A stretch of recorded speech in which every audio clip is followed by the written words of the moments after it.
এতটাই দেরি হয়ে গেল আমার যে আমার পক্ষে আর ঢুকে প্রোগ্রামের মধ্যে বক্তব্য রাখা সম্ভব ছিল না বলে আমি বেরিয়ে গেলাম, কারণ আমাকে অশোকনগর যেতে হবে। স্বাভাবিকভাবে অনেক দেরি করে বেরিয়েছি, রাস্তাঘাটে জ্যাম আছে, সেই জন্য যেতে পারলাম না।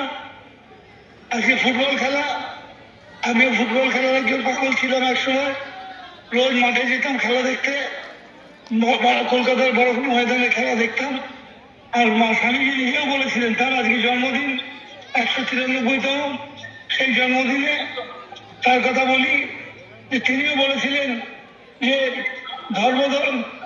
ধর্মধর্ম করার থেকে ফুটবল খেলা ভালো। তরুণদের উদ্দেশ্যে বলেছিলেন ধর্মকর্ম করার থেকে ফুটবল খেলা ভালো, শরীর চর্চা করা ভালো, তিনি বলেছিলেন।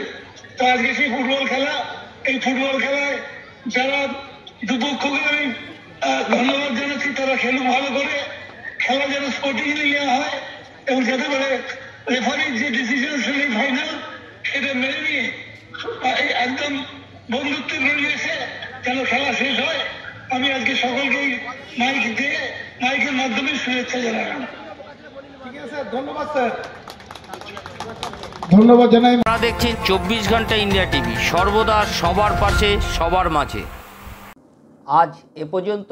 সঙ্গে রাখুন 24 ঘন্টা ইন্ডিয়া টিভি, দেখতে থাকুন সব জেলার সব খবর সবার আগে 24 ঘন্টা ইন্ডিয়া টিভির পর্দায়। নমস্কার।